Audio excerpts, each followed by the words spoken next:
սկսում է ձայն Արարատի հաղորդաշարան։ Այսօր խոսելու ենք հայոց լեզվի և այբուբենի մասին։ Մենք գիտենք, որ լեզուն ստեղծվել է ի սկզբանե մարդու հետ, և այսինքն չենք կարող ի սկզբանե տարանջատել լեզվի սկիզբը, վերջը, չգիտենք նրա ժամանակագրությունը։ Իսկ մեր այբուբենը աստվածային արարչագործական մեծ ուժ ունի, որը վերագտել է և վերականգնել է Մեսրոպ Մաշտոցյան։ Այսօր հենց կխոսենք այդ թեմաների շուրջ հայագետ Մովսես Նաջարյանի հետ միասին։ Խոսենք լեզվի ծագումնաբանության մասին և թե ինչ է իրենից ներկայացնում լեզուն։ Լեզուն իհարկե որպես գործիք մարդկանց միջև հարաբերություններ ստեղծելու, այսինքն իրար հետ շփման միջոց է, նաև ճանաչողության միջոց է։ Լեզվի բառաբաշխարի արմատների մեջ դրված են ամեն մեկ, ասենք, մի իր է վերցնում կամ ծառ է վերցնում, դրա անունը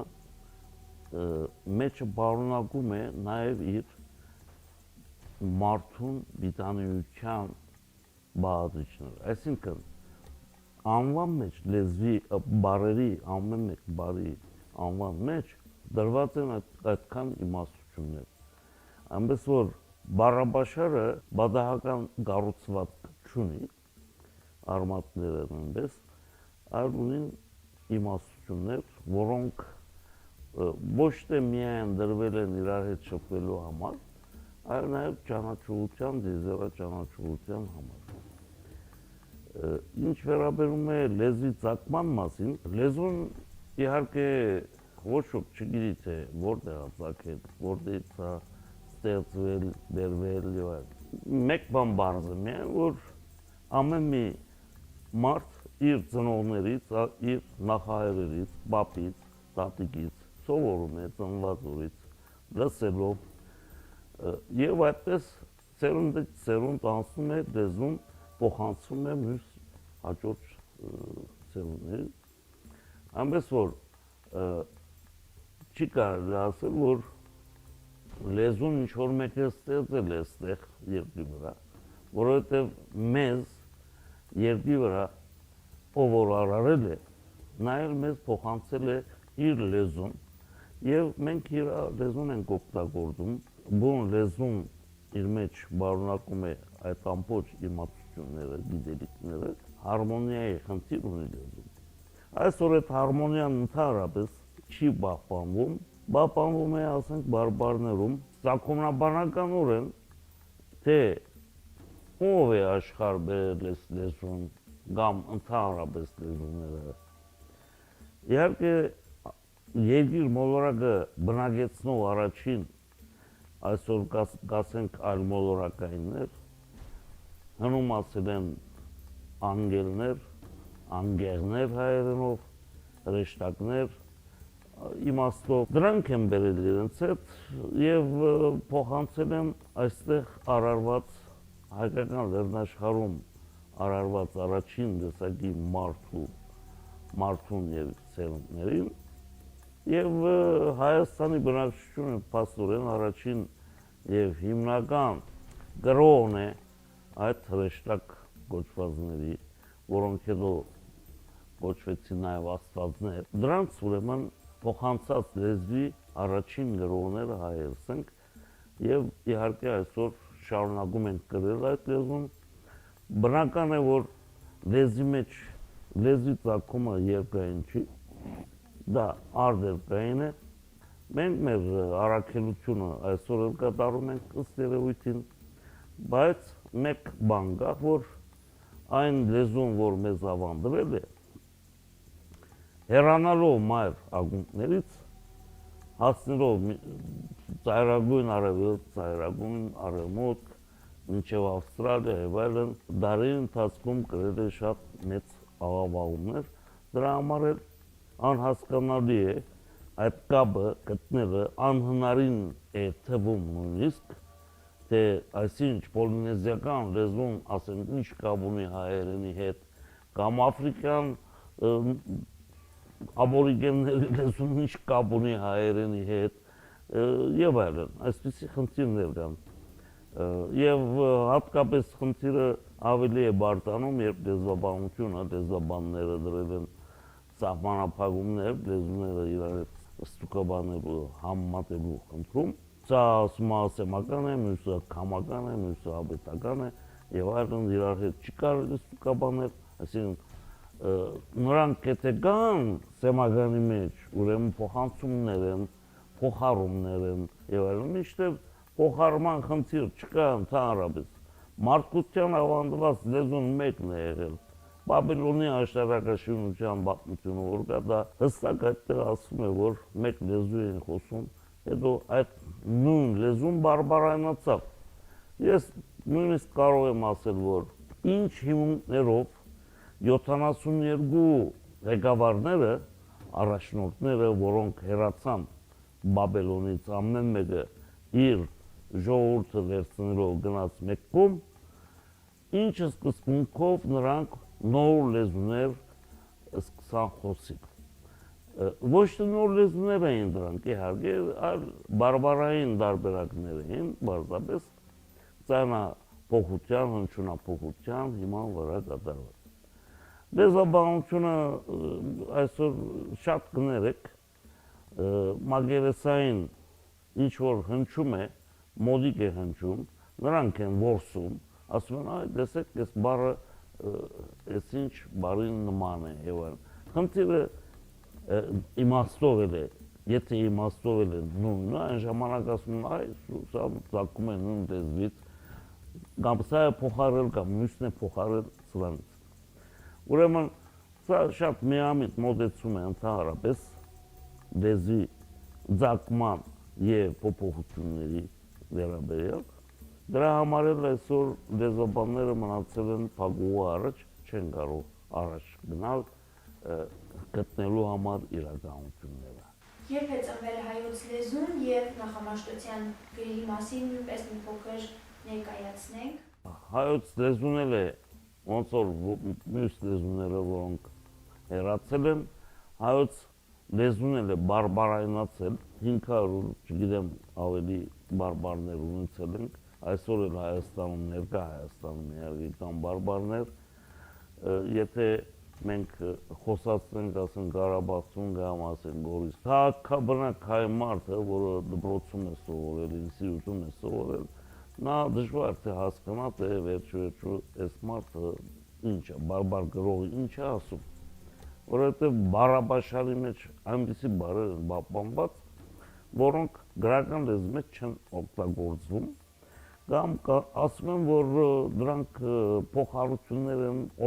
օդարաձին են, օդարաբանություններ են եւ այլն։ Իրականության մեջ որ բարի վրա էլ մատս դնեմ, ցույց կարող եմ տալ, որ դա ծագումով հայ, հայկական ծագում ունի։ Օրինակի համար մի հատ օրինակ տամ երևի, որովհետեւ բառ ունի։ Հարցնում եմ, ասում եմ, ուստա բառը հայերեն թե չէ։ Ասում եմ, դա հայերեն չի, դա թուրքերն են օգտագործում, թուրքերի հետ շփված մարդիկ, կասեմ թուրքերը։ Ես շփվել եմ շատ ազգերի հետ, շփվել եմ արաբների հետ, դրանք հնչյունը փոխել են, օստա է ասում մեկը, թուրքը ուստա է ասում, արաբը օստա է ասում, պակիստանցին ստադ է ասում, նույն բառն է իրականության մեջ, բայց հայերենում ինչու չգիտես, դա վիրավորական է թվում նույնիսկ մարդկանց։ Եթե մեկուն ասես ուստա ջան, այս բանը ինչ լավ է սարքել, ասում են դու ես ուստա, ես ուստա չեմ վարպետ եմ։ Մինչդեռ ուստան ինչ է։ Ուսը ուշի եղբայրն է կամ քույրն է, այսպես ասենք։ Ուշը զույգեր են, ուշը ուշադրության կենտրոնը այսօր գիտականորեն օգտագործված ուղեղիկ բառն է, ուղեղը փոխարինել է ուշին, ուղեղիկը հին ժամանակներում կոչվել է ուշ, եւ երբ որ մարդու այդ ուղեղին, այսինքն ծոծրակի մեջ ամփոփված փոքր ուղեղը որ կա, դրան եթե մի հատ քարաթեի հարված հասցնես, մարդու ուշ կգնա։ Ինչու որովհետև ուղեղի կենտրոնն է սխփում։ Իսկ ուսը նրա զույգն է։ Ուսը որն է հաբա։ Եթե ուշը ուղեղի գնեն, ուսն էլ բնական է, որ ուղեղի մյուս երկու հատվածները գնեն, ուս անելը այս ուսի հետ կապ չունի երբևիցե։ Ես իմ ուսանողներին եմ ասում, եթե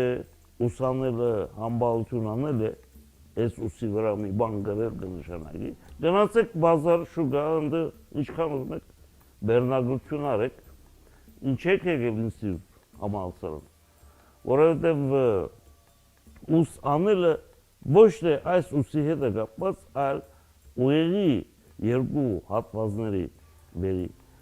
աչուծախ ուղեղների հետ է կապված, ուսը, որը ներքևն է, ձեռքերի վերևն է, նա գրապարում գոչվել է ուսընտանութ, անութը թևադակն է, թևադակի ուսը գոչվել է ուսընտանութ, այսինքն դարբերակելու համար մյուս գլխավոր ուսից, որը ուղեղի մի երկու հատվածն է, դրա համար էլ ուսանելը միտք անել կնշանակի, ուստան, բարձր արդեն թե ինչ է, ուստ տվողը, միտք տվողը, դա շատ ավելի բարձր կատեգորիայի մագարտակի մարդ է, քան թե վարպետը, վարպետը կարողանում է, ասենք, դվյալ նյութին դիրապետել, դվյալ արհեստին դիրապետել եւ իր գործը լավ է անում, վատ բան չի, բայց ուստան նրան միտք տվողն է, միտք հղացողն է, եթե պետք ունի ինչ-որ գործիք ստեղծելու, ասենք թե այդ գործի վերաբերյալ, վարպետը չէ որ ստեղծում է, դա ուստվողն է, ուստան է, որ ասում է այսպես կանես, այս գործիքը սարքես և կօգտագործես այդ նպատակով։ Այնպես որ մենք այսօր շատ հեռու ենք ճշգրիտ վերծանելու հայերենը, գնալով ոչ թե լեզուն զարգացում է ապրում, ընդհակառակը հեզընթաց է ապրում, որովհետև մեր բարաբաշարից այնքան բարեր են բաց թողնվել է, որովհետև իմաստներ գործրել ենք, կարող եմ շատ օրինակներ տալ, ասենք ահը, ամեն մի ահի վախ արժի եւ այլն, չէ, ահը վախ են հասկանում, միշտ ահը երբևիցե վախ չի նշանակել, մաշտոց եւ սուրբ գրքի մեջ բերված այսպես խոսք կա, ասում է եթե մեր վրա Աստծո ահը չլիներ, բոլոր գազանները մեզ գոհուշոտ էին, այսինքն Աստծո ահը մեր վրա չլիներ, ինչ կնշանակի, վախը մեր վրա պիտի լիներ, Աստված մեզանից պիտի վախներ միտե, սա աբսուրդ է, ինչ որ է կարևորը Աստծո ահը, պաստորեն, դա աստվածային աուրան է, որը մաշտոց իր ամբողջության մեջ է դարս, քիչ առաջ որ ասում եմ մի բառը այնքան է խդացված, որ մի դարով է արտահայտում, այդպիսի օրինակ է սա, ահուրը, աստվածային հուրը,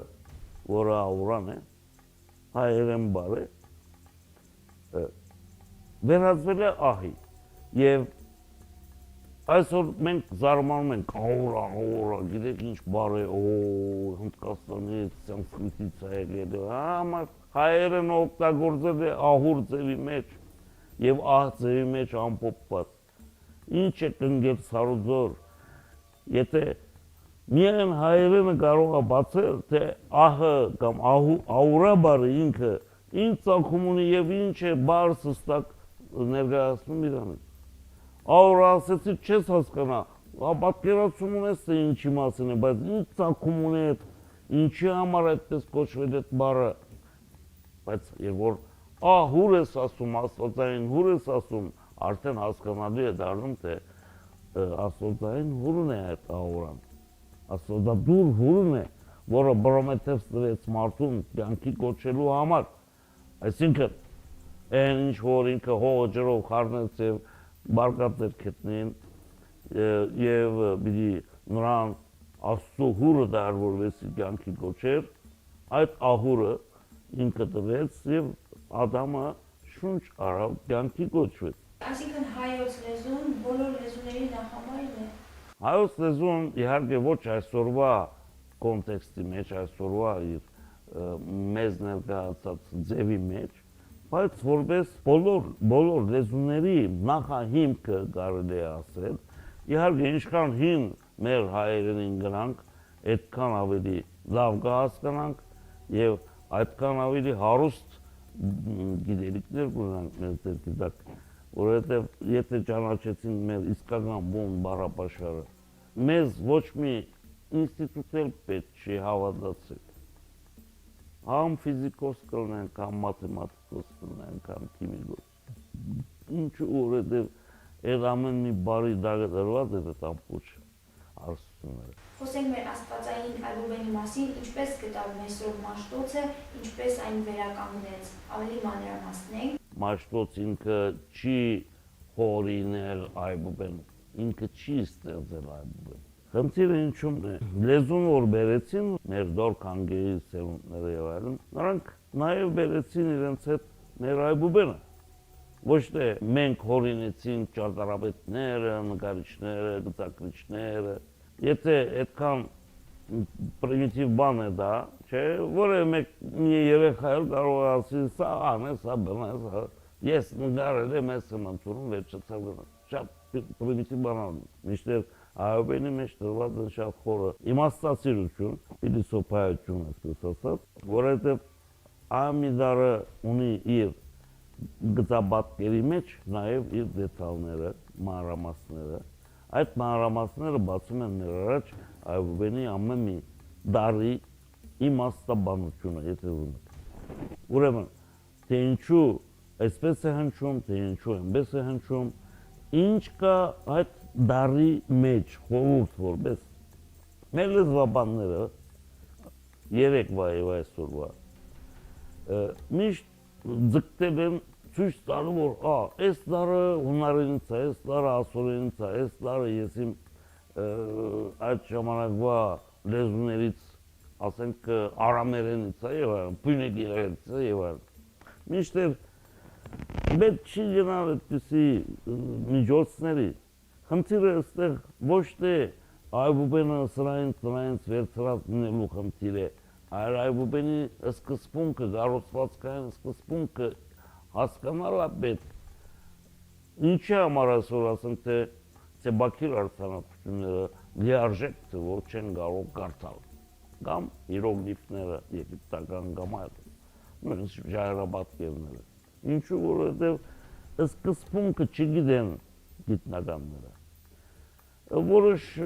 նույնությունները համատելով բանով այսպես համարել են, կարողացել են մոտենալ իրականություններին ընդամենը, բայց ամբողջականորեն չեն կարողացել բացել։ Ինչ վերաբերում է Մաշտոցին։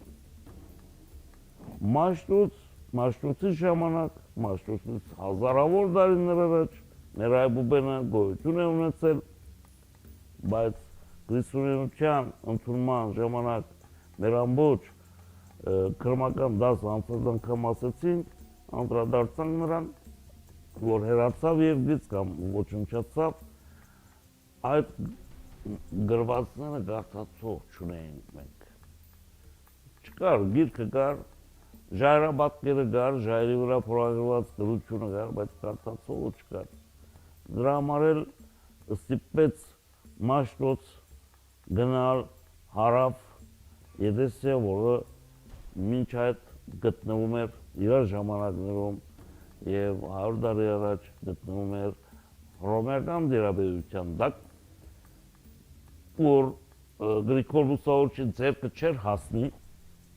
որովհետեւ ոչնչացնի այդ դրականությունը մշակույթը։ Դրա համար էլ Մաշտոց ուղղվեց Եդեսիա։ Նախ իհարկե Մաշտոցը ինքը անձամբ չգնաց, մեկին թագավորը ուղարկեց, հանձնարարեց, ասաց գնա այն Դանիել ասորումից բեր այդ հնչյունները, որովհետև հնչյունները բերելու խնդիր ուներ, ոչ թե դարերը ունեին մենք։ Այսինքն ոնց էին կարդացում նրանք, դա չկար, կարդացողը չկար։ Թագավորը այսօրվա ինքը հանդիպել էր այդ մարդուն, լսել էր մեկից, որ երբ որ արշավի էր գնացել հարավ, լսել էր, որ Դանիել ասորին կարդում է, այսինքն հնչյունները գտել է։ Ինչու հատկապես Եդեսիա եղբայր։ Եդեսիան, որովհետև մեր արքայանից քաղաքներ մինչև Ապկար թագավոր։ Ապկար որ Քրիստոսի ժամանակից էր։ Հետո դեղափոխվեց ինչ-ինչ պայմաններում Արմավիր, մի խոսքով այդ տարածքը մնաց որպես ծայրամաս Հայաստանի, հետո արքայական դողմի ոչ շարունակական սենյակափոխություն եղավ, ճիշտ նույն արշակունքներն էին, բայց այս անգամ արդեն ոչ պաշտոնական թագավորի որդին եկավ գահին նստեց էլի արշակունի դողմից։ Դրա համար էլ ասեց ճանամ ես նստեմ իմ գահին, հարավը գրավեն, թող գրավեն, զատու ես իմ գահի դերն եմ։ Այսպես նեղ անձնական շահերից ելնելով մենք կործացինք հայկական միջագետք, այսինքն Եդեսյան եւ այլ շրջաններ, Դիտրանագետի շրջանը եւ այլ։ Այդ էլ բարեբախտություններ երևի, որ մեր այբուբենի, ասենք, այդ հավաքածոները, գրված գրքերի հավաքածոները պահպանվեն։ Աստծո գործին ոչ ոքի խելքը չի հասնի։ Դրա համար էլ երևի բարեբախտություն ունեցանք հարստությունը պահպանելու հետ ծեով, թեկուզ ուրիշի ձեռքի տակ։ Առաքված մարդը բերեց դարերը, մաշտոց ուզեց դրանք գիրարել, բայց հասած մատենագրության մեջ գա ջույմասություն, որ 2 տարի գիրարել է, բայց 2 տարի հետո տեսել է, որ չէ, սրանով Պողոս Պետրոս դուրս չի գա, այսինքն մեր հնչյունները չեն արտահայտվում, ուրեմն այստեղ ուրիշ բան կա, երթամ անձնապես տեսնեմ, թե ինչ է հարցը լուծեմ։ Եվ գնացել եմ Մաշտոց անձնապես։ Խնդիրը ինչումն է։ Երբ որ Գորյունը հարցում ենք նշանագրերը գտնելու գնաց Մաշտոց, նշանների, այսինքն այբուբենի գրերը, գիր բառը, այսօր է որ մենք դառ ենք հասկանում։ Դառ այբուբեն իմաստով։ Մինչդեռ գիրը դա հնչյունն է եղել իր իմաստով։ Դառի հետ ամիջական կապ չունի։ Հնչյուն, որևէ հնչյուն գիր է կոչվել։ Ես կարող եմ ասենք գրամոֆոն, չէ, գրոմքը, ռուսերեն եւ այլն, շատ օտարատիպ բառեր, որոնք նույն գիր արմատից են կառուցված, գրամոֆոնը հնչյունը գրողն է, որը հնչեցնում է, ֆոնը հնչեցնում է նշանակում։ Ուրեմն գրոմքը ռուսերեն, որը նշանակում է բարձրա ձայն, չի նշանակում բարձրա ես իմ գիր դառ, այսինքն բարձր դառի հետ կամ ցածր դառի հետ ոչ մեկ կապ չունի գրոմքը բառը, արմատը նույն գիրն է, որը հայերենի հնչյուն գիր հնչյուն իմաստով գիր բառը։ Ասենք գրողը դանին ով է, շատ հետաքրքիր չէ, գրողը դանին հնչյունը, շունչը, դվողն է մարդուն, Աստվածն է, ոչ թե սատանան պիտի տանի, գրողը տանի, գրողը սատանա եւ այլն, ապուշտուր է, գիրը հնչյունն է որը։ Ես մի երևի 2 տասնյակ բառեր ունեմ այդ տեսակ հավաքած իմ ձեռքի մեջ, որոնք բացահայտում են գիր բառի, արմատի իսկությունը մատենագրության մեջ, այնպես որ ջերմացություններ չկան, այստեղ բացարձակ ճշմարություն է, ինչ որ ասում եմ։ Ինչ վերաբերում է Մաշտոցի ուղևորության, նա գրում է իհարկե Եդեսիա,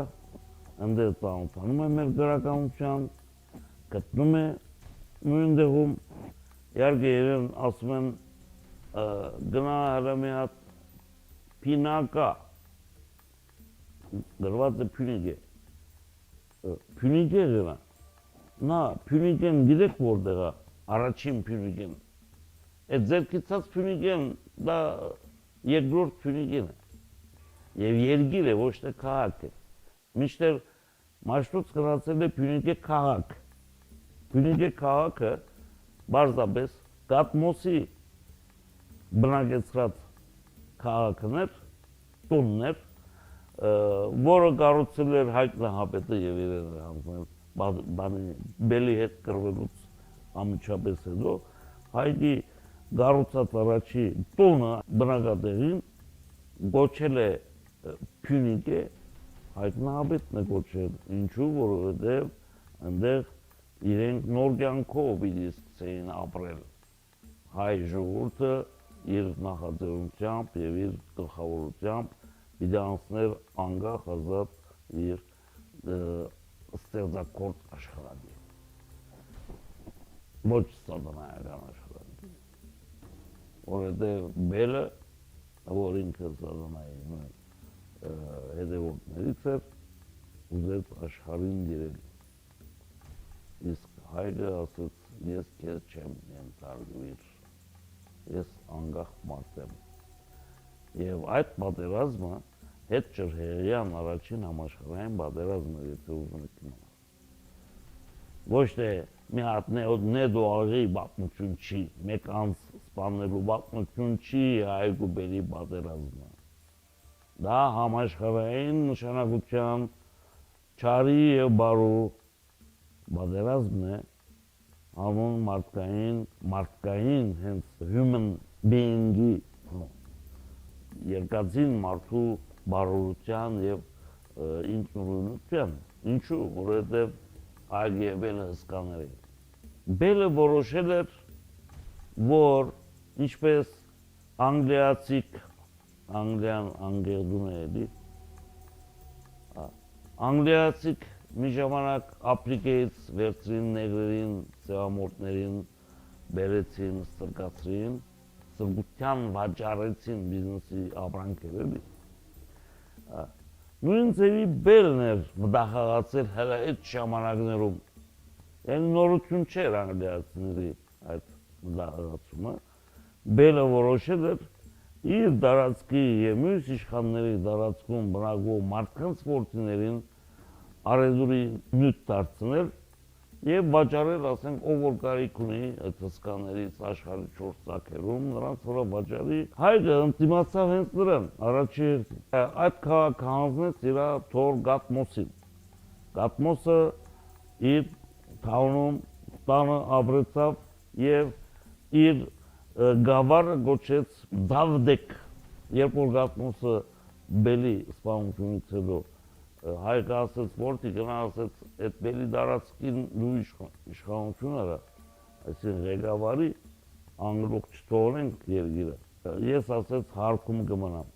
Եվ Գատմոսը թողեց իր դունը եւ գնաց հաստատվելու միջագետքից հարավ։ Նախընտրեց այսօրվա Լիբանանի տարածքը։ Այնտեղ բնակչություն չկար։ Ինքը հաստատվեց այնտեղ եւ իր մայրաքաղաքի անունով երգիրը գոչեց Փյունիկը, իր գավառի անունով գոչեց մայրաքաղաքը Սայդա։ Այսօր Սայդա է, Սիդոն որ գոչվում է հունարենով, դա Սայդա քաղաքն է, մի խոսքով Զավթը դարձավ Սայդ։ Մաշտոց գնաց Փյունիկե քաղաք, այսինքն Զավթեքի կենտրոն հանդիսացող քաղաքը, որը Հայաստանի ամիջապես հարավային սահմանային քաղաք էր։ Այդ քաղաքը միգուցե այսօր գոյություն ունի Թուրքիայում, հայկական միջագետքի սահմաններում։ Այդ քաղաք գնաց ինքը, որովհետև գիտեր, որ հայգի սերունդները կարող է պահպանած լինեն այդ հնչյունները։ Ոնց այնտեղ ապրում էին դեռևս հայեր, որոնք ճիշտ է ենթակա են հռոմեացիներին, բայց այնպես խորը արմատներ ունեին եւ բուն հայգի ժամանակներից վեր էին մշակույթը պահպանում, գրողներն էին այդ մշակույթի, դրա համար ուղևորվեց այնտեղ։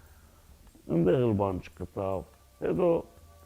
ամենատեղս ինքը որ գտավ Եդեսիայում իմ գարձիկն է, Եդեսիայում գտավ դա հնչյունները գտավ այդ տարերի։ Իհարկե պետք չէ Դանիել Ասորու արածը արհամարել, որովհետև Դանիել Ասորին ասենք բաղաձայնների միգուցե մեծ մասի հնչյունները գտել էր։ Մնում էին հիմնականում ձայնավորների հնչյունները, որոնք ինքը չէր կարող բացահայտել, որովհետև սկզբունքները չգիտեր։ Եվ այստեղ մեծ բան կա, բանալի կա, որը ուզում եմ հայտնել։ Ասում են Մաշտոցի մեծությունը դրանում էր, որ ամեն մի հնչյունի մի դառը ստեղծեց, նախ չստեղծեց ինքը, երկրորդ, որ մեր հայերենում ամեն մի հնչյունի մի դառ չի եղել, այո, բաղաձայնների բարակամ, այո, ամեն մեկ բաղաձայն հնչյունին ունեցել ենք մի դառ, բայց ձայնավոր հնչյունների համար չենք ունեցել այդպիսի ձայնավորի շարան, եթե մենք այսօր նստենք մի դաշնավորի առաջ մեկ օկտավայի շրջանակում մի բան նվագենք, քանի ձայն դուրս կգա, լիքը, մեկ օկտավայի շրջանում նույնիսկ, չէ, մենք լիքը ձայներ կունենանք, որովհետև այդ դորեմի ֆասոլասի տոն չի միայն, կիսաձայները կան, երկհնչյունները կան, երահնչյունները կան, այսին իրար հետ խառնված ձայներ կան, որոնք ինքնուրույն ձայներ են ամենայնպես, ոչ թե այո, խառնածին են, բայց եւ այնպես ինքնուրույն են, սա գիտեք ինչի ավելի բարձ պատկերը տալու համար, ասենք երկու գույն իրար են խառնում որպես նկարիչ, ուրիշ գույն է դուրս գալիս, հա, երկու գույնից է խառնված, բայց չի նշանակում, որ կանաչե կամ կարմիր է, ասենք,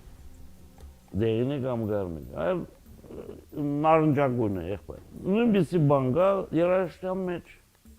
այնպես որ այդ մեկ օկտավայից դուրս է գալիս, պատկերացրեք 38 ձայն, սա ես քիչն եմ ասում, 38 ձայնը մեկ մասն է, որովհետև 38-ից բացի նաև կան երկար ու կարճ, միջին 4-րդ չափի, 3-րդ չափի եւ այլն ձայներ։ Այդ չափերը հանած 38 հատ ձայն մենք ունեցել ենք այսօր մեր բարբառներում պահպանված են դրանք, միշտեր Մաշտոցի ստեղծած չէ, իհարկե, համակարգը, որ վերականգնեց ինքը, վերականգնել նաև ձայնավորների այդ համակարգը, որ ձայնը այդ